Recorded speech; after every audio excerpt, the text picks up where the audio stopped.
আসসালামু আলাইকুম। ইরান ইসরায়েলের যুদ্ধে মূলত ইসরায়েল যুদ্ধ করতেছে না ইরানের সঙ্গে। আপনাদের মাথায় রাখতে হবে এটা। ইরান ইসরায়েলে যদিও বা প্রকাশ্যে যুদ্ধ করতেছে কিন্তু তার পিছনে কে আছেন? ইরানের পিছনে কেউ নাই। আপনি বলতে পারেন তুরস্ক আছে, চীন আছে, রাশিয়া আছে, না। হ্যাঁ, তারা থাকতে পারে কিন্তু সেইভাবে নেই। মানে প্রকাশ্যে যে একটা তাদেরকে সাপোর্ট করা, সাহায্য করা বা কোনোভাবে সাহায্য সহযোগিতা করা এটা নেই। তবে মুখে, মুখে আছে আরকি। কিন্তু ইসরায়েলের পিছনে কে আছে? আমেরিকা আছে।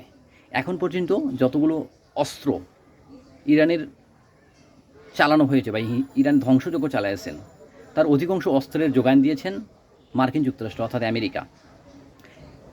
আপনারা নিশ্চয়ই মনে আছে কিছুদিন আগে ডোনাল্ড ট্রাম্প প্রেসিডেন্ট হওয়ার পরে বলছেন ইরানকে কোনোভাবেই পারমাণবিক বোমা তৈরি করতে দেওয়া হবে না এবং তারা একটা নির্দিষ্ট সময়ও বেঁধে দিয়েছিলেন যে ইরান এই সময়ের ভিতরেই একটা আলোচনায় বসে তারা যাতে কোনোভাবে পারমাণবিক বোমার ক্ষমতা সম্পন্ন কোনো দেশ না হতে পারে এই জন্য তাদের সঙ্গে চুক্তির জন্য বহুবার আলোচনা করার চেষ্টা করেছিলেন। আলোচনার টেবিলকে বেছে নেওয়া হয়েছিল বিভিন্ন দেশে, কিন্তু ইরান বরাবরই এগুলোকে নাকচ করে দিয়েছেন।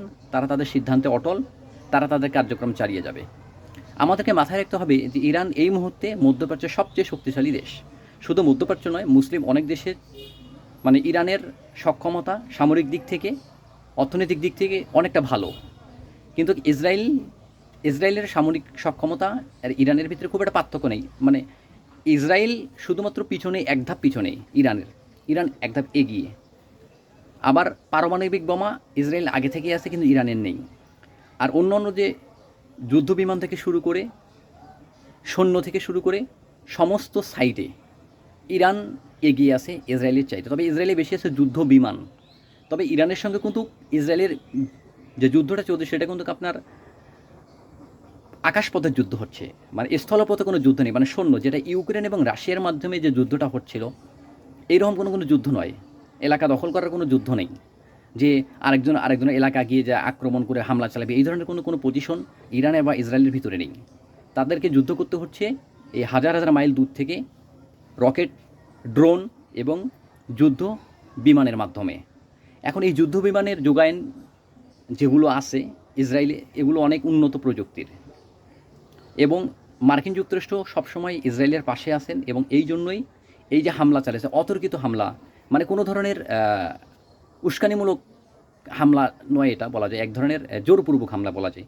মার্কিন যুক্তরাষ্ট্র কিন্তু আগে বলেছিল যে যদি তারা পারমাণবিক বোমার চুক্তিতে না আসেন তাহলে কিন্তু তাদেরকে শক্তি প্রয়োগ করবেন, মানে প্রয়োজনে তারা কী করে সামরিক শক্তি প্রয়োগ করবেন।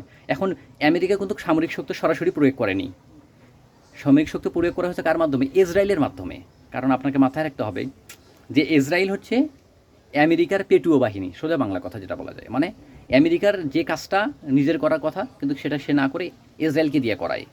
তো এই জন্য এই যুদ্ধের পিছনে ইরান এককভাবে লড়তেছে এবং মার্কিন যুক্তরাষ্ট্রের পিছনে মার্কিন যুক্তরাষ্ট্রের সামনে অর্থাৎ ইসরায়েলের পিছনে আছে আমেরিকা, যুক্তরাজ্য, আরও অনেক দেশ আছেন।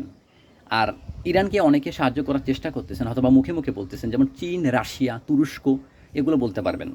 কিন্তু তারা প্রকাশ্যে এখন পর্যন্ত কোনো ধরনের সাহায্য সহযোগিতার হাত বাড়িয়ে দেয়নি, মুখে মুখে বলেছেন। কিন্তু মার্কিন যুক্তরাষ্ট্রের ক্ষেত্রে উল্টো হয়ে গেছেন। ইভেন পার্শ্ববর্তী যে জর্ডান আছে, মিশর আছে, তারাও কিন্তু ইসরায়েলকে সাপোর্ট করতেছেন। যে দেখা যাক শেষ পর্যন্ত ইরান এককভাবে কতদূর লড়িয়ে এগোতে পারে। তবে এই যুদ্ধ এইরকম 5টা পরাশক্তি দেশ আছেন যেখানে ইসরায়েলের সঙ্গে, সেখানে এইরকম এককভাবে যুদ্ধে টিকে থাকা বহু কঠিন একটা ব্যাপার একটা। তবে আমরা প্রত্যাশা যে যুদ্ধ কোনোভাবেই কোনো সমাধান নয়, আলোচনার টেবিলই সবচেয়ে গুরুত্বপূর্ণ। তবে ইরান যে পর্যায়ে পৌঁছে গেছে তাকে যুদ্ধ ছাড়া বিকল্প কোনো রাস্তা নেই।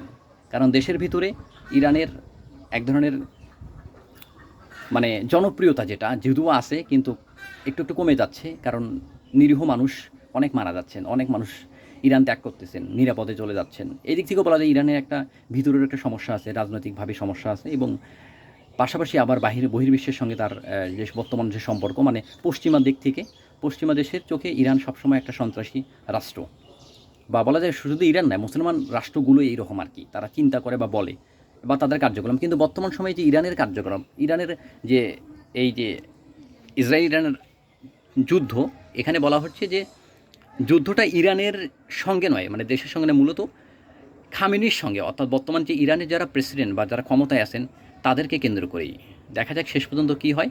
এই যুদ্ধ নিয়ে আরও কতদিন এগিয়ে যায় এবং যুদ্ধের মূল রহস্য কী সেটা সামনে বলে দেবে। আমরা সে পর্যন্ত অপেক্ষা করি। আর ভালো লাগলে অবশ্যই আপনাদের মতামতগুলো শেয়ার করেন, কমেন্টে জানান এবং চ্যানেলটি অবশ্যই আমার সাবস্ক্রাইব করেন।